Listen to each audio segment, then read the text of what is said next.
I think 80% of two-wheelers and three-wheelers will be electric over the next 5 to 6 years. High speed, E2-wheelers recorded a 425% growth in sales in 2021 alone. And I think this number continually grows. If you see the numbers on the electric two-wheelers, again, I think electric is the solution. Electric four-wheelers, which we are ready to launch in the next couple of months, will witness a 30% adoption by 2030. I think that will also continue to grow with fuel prices where they are. There is nothing but a choice of electric.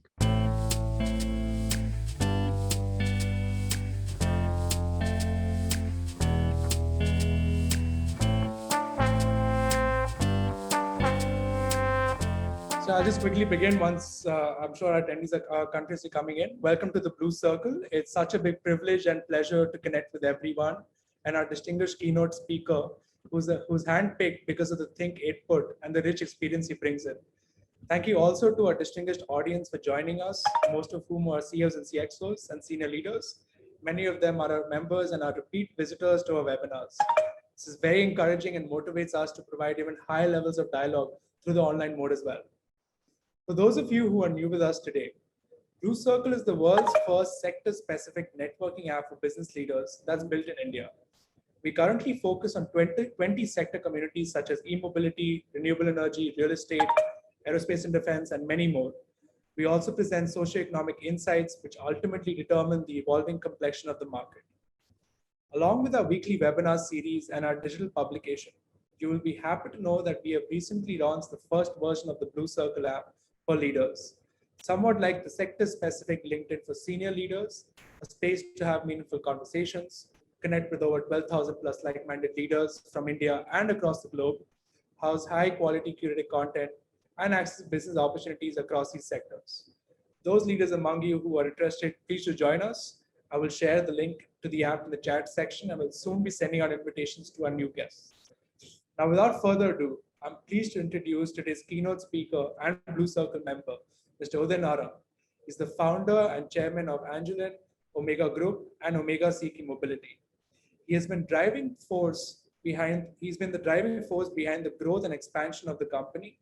He has been actively involved in the business since 2015, presently heading Angelin Omega Group, and is taking a lead role in expanding Asian and ASEAN markets in automotive parts, steel, and infrastructure projects. Mr. Uday Narang has more than 15 years of experience in the industry, which has given him an incisive understanding of the operations of the company, as well as great insight into the large trends. Mr. Uday Narang is a firm believer in collaborative leadership. And for today's topic, Mr. Narang will be discussing gains of three-wheeler EVs in the e-commerce for last mile delivery. Now I request Mr. Narang to please begin the session. Thank you so much. Thank you very much, Gautam. It's a pleasure to be, with you guys today. You guys are doing some great work. Blue Circle is a fantastic organization and the work that you're doing. I'm very proud to be here. Thank you for the time. I welcome all the participants here. It's been great.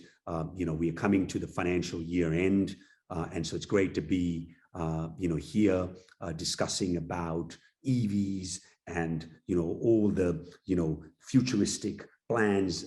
But I initially just like to go through a few slides. And what I'd like to focus on is the questions, because I think that's the most important part. So let me start without any further delay. And, please, at the end of it, please feel free to ask as many questions as possible. Omega Seiki Mobility is, a very, very significant player in the electric world. As you clearly see, we're involved with three-wheelers, two-wheelers. We are going to be launching four-wheelers here in very, very short order. Let me go over the presentation. Let me go over, first with the industry overview, and then we'll talk about other parts. All right. So for India, the future is very, very electric. And, I'd also say the future is electric, but the present is also electric with what's going on with fuel prices, with what's going on in the economies of the world. I would say the future, the present is all electric. It is green energy and it is blue energy for hydrogen for the larger trucks in the future. from 18K vehicles really in 2015, to 155K in India in 2020. I see that number growing significantly over the next few years. The government is encouraging industry. You see the 10,000 crore FAME subsidy, the 15 to 25% subsidy on EV purchase, exemption of road tax, 18,000 crore PLI schemes. Every state, and this is what excites me, it is not, it's a bipartisan support, whether it is, the East, whether it's Delhi or Maharashtra or Haryana or the South in Karnataka and Tamil Nadu. Everybody is now behind, electric. OEMs are going electric. I believe that in the future, you are going to see everyone go electric. We at OSM are born electric, so it gives us even more momentum. We have been working at this since 2015. We are of the belief that you build Rome and they will come. And so we are building, the building, we are part of the building blocks and the ecosystem in electric. Obviously, there's robust growth in the ecosystem, battery manufacturers, motor manufacturers, charging infrastructure. You are seeing a huge amount, last mile players, in mobility. There are major players coming in all sectors, and which is very, very exciting. And I think, the IC game, in my view, is over. It is all electric from here on, specifically in the 3-wheelers and the 2-wheelers, and obviously going into trucks.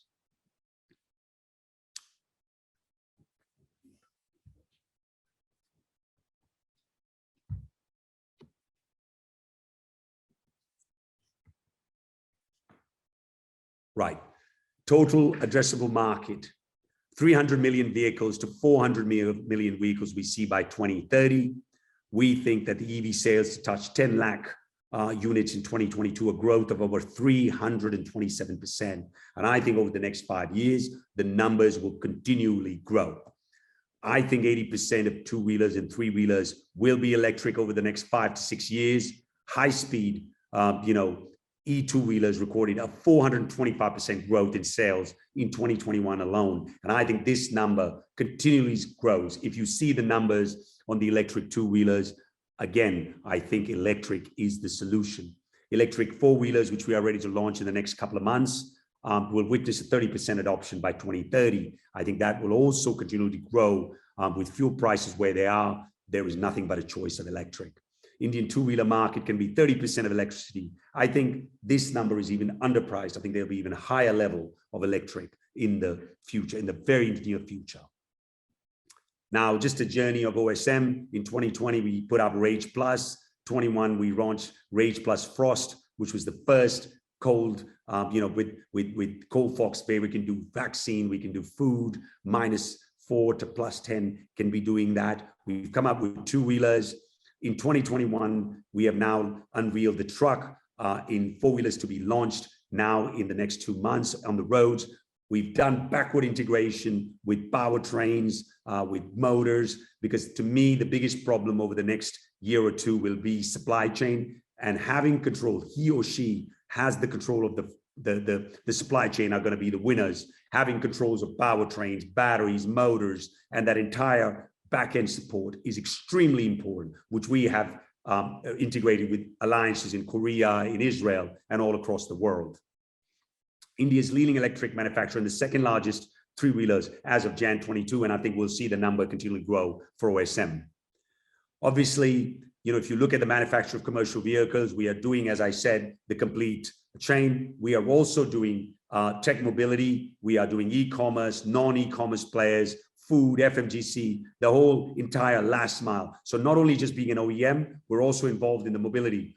By the next 2 months, we could end up being the largest electric mobility player in this country, which has 3, 2, and 4-wheelers. Obviously, we're manufacturing back end. We are evaluating facilities in the south. We have quite a few facilities already in the north. We're setting up a facility in the south, in the west also. Supply chain. We've got backward integration with batteries, with powertrains, and I say, forward integration. We've involved with organizing financing. Financing has been a very, very big problem with the EVs.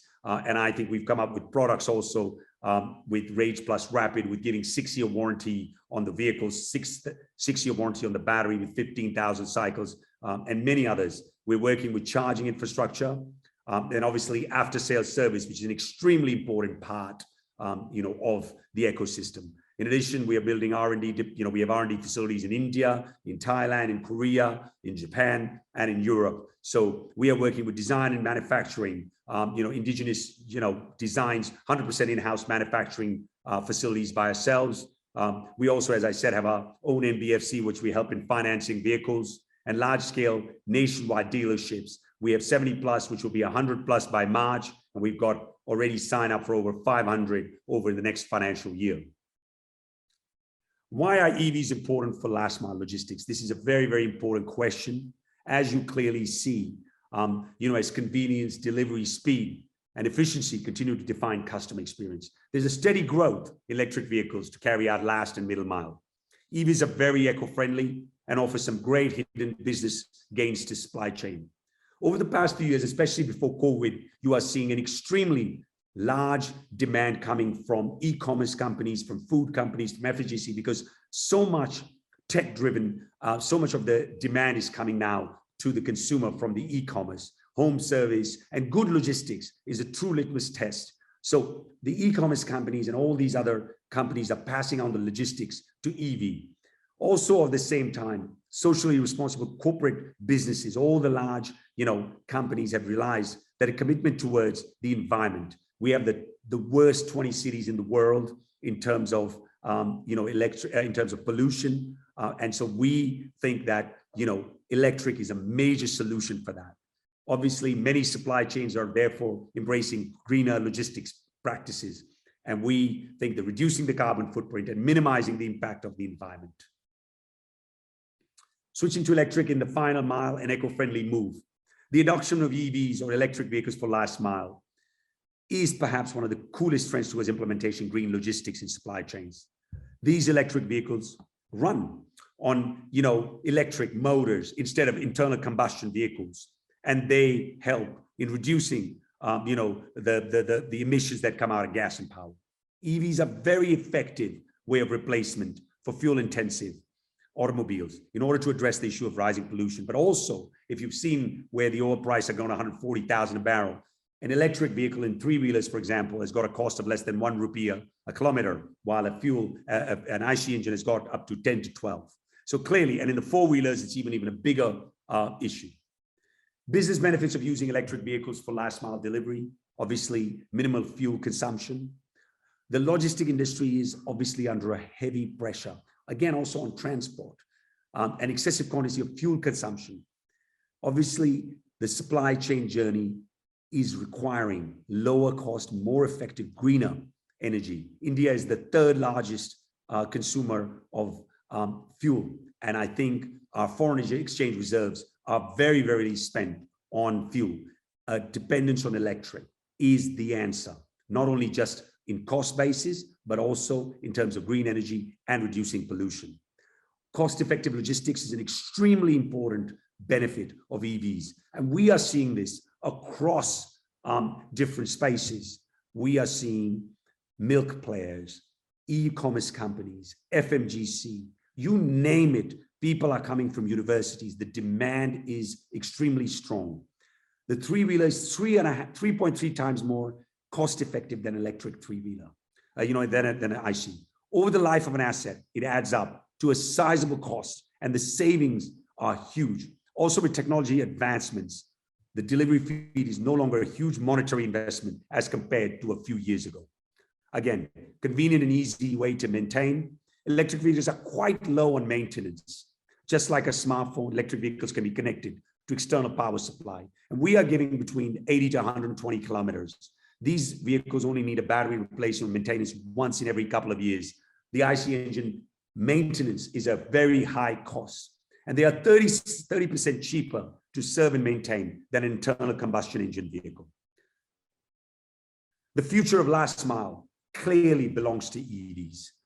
Though the concept of electric vehicles have been around for a long time, it's drawn considerable interest in supply chain enterprises due to efficiency and obviously sustainability. But the big question is, is this ideal for your business to adopt EVs in your last mile operations? While all sorts of delivery can easily implement an EV delivery fleet, it's the most suited to business that perform last mile deliveries with a fixed and limited radius, such as retail delivery, e-commerce, home service business, milk, groceries, or food service deliveries. Electric vehicles are gradually gaining popularity in the last mile game, and it's certainly a worth investment, and consider in 2022 and beyond. We further want to optimize supply chain above and beyond implementing EVs in your supply chain and help accurately planning delivery routes, day-to-day dispatches, while driving lesser miles and improving last mile mobility for every business in this country. Tech-driven last mile operations. We have got Uno Express, which is doing last mile mobility. 3 and 4 wheelers are also for cargo. Currently, we're managing operations of e-commerce and traditional companies. All the large players are our customers and more, and it's technology oriented. Today, OSM is doing 12,000 kilometers daily, complete over 1 million kilometers across major cities over in the last 6 months. We have saved over 1,200 tons of CO2 emissions. Clearly, vehicle operator, we really work closely with vehicle operators, and we are seeing that our solutions of differentiating vehicle is built focus on robust quality and providing a payback guarantee up to 5 years. We are coming up with products like Rage Plus Rapid with, as I said, 6-year warranty on the vehicle and 15,000 cycles. Most of the other people are giving between 2,000 to 3,000. The battery life, multiple options. We're giving fixed, we're giving swap, graphene-based batteries, solid-state batteries with different technologies, meeting customer. As we say in India, different horses for different courses. And we'll provide all the different lease, battery for lease. All of these options are being provided. Vehicle also has up to 20 hours a day of uptime.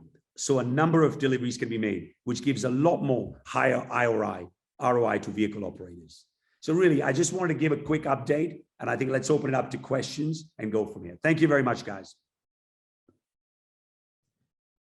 Thank you, Mr. Narang. I'll just quickly start with the questions which we already received. The first question is, in the e-mobility space, including 3-wheelers, will the business model evolve in a manner that there is an operator managing fleet of 3-wheelers and service the needs of various businesses, such as last mile delivery requirement of likes of Amazon or Flipkart, and provide delivery solutions by adding financing and O&M services for e-vehicles? I absolutely agree with that, Gautam. I think that model is changing. And the trucks is coming as mobility as a service, transport as a service. So our 4-wheeler business is completely aligned to what you are talking, providing the end-to-end solution, the vehicle, the drivers, the financing, the whole end-to-end. And players that want to attach with us in this space, we would be working with the larger players on that. But the 3-wheelers are exactly working like you have said, that working towards that whole ecosystem. We are seeing players that are just doing the last mile, but I think the winners will be who can combine that all ecosystem together and be able to provide. Now, everybody just talks about Amazon. They are a very significant company. We work with them, we respect them. They're a fantastic company, but we are hearing people. I got a call just now from Bihar. They have a milk run, right? And they are running IC engines. They have a cost of close to, the fuel cost is higher than the delivery of milk. They're saying, put us 100 vehicles, use the vehicles for the delivery in the morning and the evening, and in the rest of the day, use them for other services. So yes, putting up different models. Now, India is a very complex country. We have to continually build the ecosystem. We continually do this together. And we make this. So yeah, absolutely, the point that you have raised is something that we believe in, and I think this is the future. Thank you. Very well said. I'll just quickly move on to the next question. Mr. Rajesh Kulkarni, CEO of Aftermarket Mobility, is asking, interested to know last mile operating economics and aftermarket services or opportunities. Right. I think that the aftermarket service opportunities, let me answer that, is absolutely growing phenomenally. I continually see in 2022, 23, and the next few years, this business growing exponentially. we are an alliance, as you said, based company. We're giving a shout out to everybody. Join us in this journey. There are no competitors. We are all partners. Let's build the ecosystem together, right? I think India is big enough. And for us, we are working a global business.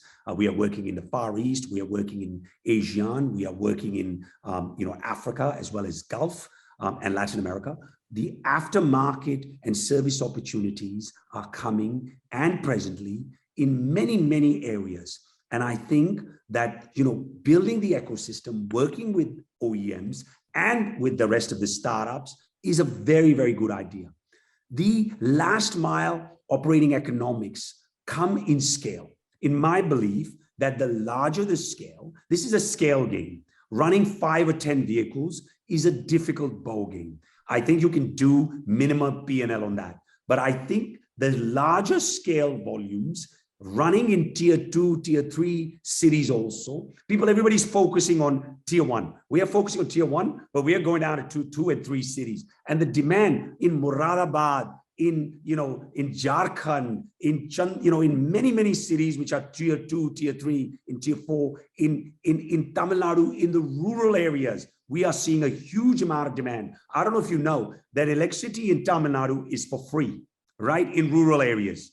So a person that is driving vehicles in the rural area on fuel, when it's $130, $140 a barrel, which is over 100 rupees a liter, they can use electric vehicles. They're free of cost. They can charge the vehicles. If we are building the ecosystem. So I'm absolutely clear that the scale is the most important thing that we need to do in the last mile operating economics, and they will increase very much, as well as in the aftermarket and service opportunities. Wow, I did not know about the Tamil Nadu having free electricity. Great. So I'll move on to the next one. This is from K. Pandey, is the director at Versa Cloud ERP. He's asking, how do you plan to make the last mile connectivity hassle-free and convenient for the end customer in terms of booking, ride pricing, and payment? Sure. I think we are working out with, we at OSM, and I know the larger players, we are continually working on, first, we've got to make sure for the customer's first concern, which I spend an enormous amount of time on, is the quality. Because obviously all these vehicles are new. So most people say, well, and they've had a really bad experience because some of our players have used cheap Chinese material. They brought it here. You see fires in these two-wheelers. It scares people. But, if you give, one thing we had OSM had always said, we'll give quality, we'll give service. So the customer experience has to be good. We have to give them charging. The biggest issue is charging. So, we've come up with fixed batteries. We've come up with fast charging with Log9 and many other players. We have come up with a swap with Sun Mobility. And I think giving that customer the comfort, that the range anxiety, the charging, and also making sure that the pricing, this country is the most price sensitive of the entire world. I was speaking, I'll give you an example. I was speaking to the chairman of, a very significant truck company in Europe. And he said, well, I'm building trucks that are going to be coming next year with an average price of 225,000 euros a truck. I said, mate, that price is so high for a country like India, right? So coming up with price sensitive, we're coming up with trucks which are going to be equivalent to Tata Ace. So people are going to compare. Well, I can buy a Tata Ace at this price, and you're giving me an electric vehicle, right? So, but you need to make sure it's the charging, the confidence of service, financing, because most of the commercial vehicles, the first question a customer says, can I get financing? So we have come up with financing opportunities. We have now come up with rental models with certain of our partners to come up where people can lease vehicles, on a monthly basis. So we've got to work in giving them quality, range, giving them the ecosystem with our partners, and giving them the comfort that the resale value after 3 or 4 or 5 years is going to be enough for them to make that investment. Thank you. So I'll move on to the next question before I enter the Q&A section. The question is the life of battery in real use. Number one for charging and number two for days. How many number of days? This is a question by Onkar Kapoor. He's the CEO of PVEV Renewable. Different batteries have different, the fixed batteries, and I'll just give you my real time because, we are the only OEM that does all three. We're the only one in this country. I know there's somebody that are doing fixed, somebody's somebody's doing fast charging, and somebody's doing swap. We're doing all three, and we will be coming up with other batteries. We are working on new technologies. We're working with somebody where the fast charging will be done in 12 minutes, right? So we are working on continuously developing the battery ecosystem. Some batteries will give you 2 to 3. So the fixed batteries that we're giving are between 2,500 and 3,000 charges, right? On the fast charging, we are giving 15,000 charge. On the swap, obviously, it's just, you go to the gas station, you take out the charge, with Sun Mobility and go. So I'm saying it depends on what kind of vehicle you want, in what kind of battery you want, what kind of range you want. So, I'm like, I spent a lot of time in England, and Savile Row makes suits. We are like a Savile Row, where we will make you a suit or a shirt or jacket according to your size. So that will depend on what battery you want, what range you want, and then we'll customize that. So, from 2,500 cycles to 15,000 cycles, we'll give all the different. Some people want just fixed battery. They want that. So we'll give them that. But I think the future is fast charging and swap. And the government has done a huge amount of work on this. In the budget, it came up on the benefit of swap. We have aligned with Sun Mobility to do a 10,000 vehicle next year on swap, and we will come up with even more. We will come up, but I think in the longer term vehicles, the only option is fast charging and fixed. But again, it depends on what kind of range, what kind of pricing do you want, and we will customize that according to customers. Great. So I'll now move on to the questions which are coming in the Q&A. I'll ask the first one. He's asking, Akshay Sharma is asking, battery uniformity is the way forward for BAAS. What is your company doing in this regard? Look, I think that's a very important question. I think that is something that we are continuously of the belief that everybody's got something different. We need to homogenize, there's to be homogeneity in this. There has to be, this is a very good question, a very important point that I think for the longer range, we need to have uniformity. We need to be able to swap batteries. We need to be able to have charging stations that can charge everybody's batteries, have different opportunities. And we, as a company, are putting an enormous amount of work, and with R&D and with our partners, for advantage for us, we work with global players, and we are working on this very much to come up with new products and come up with solutions to the problems on this space. Great. So the next question is from an anonymous attendee. I'll ask the question. It is, what can the government do, since you brought up the battery swapping point, I'm assuming. The person is asking, what can the government do for battery swapping to succeed?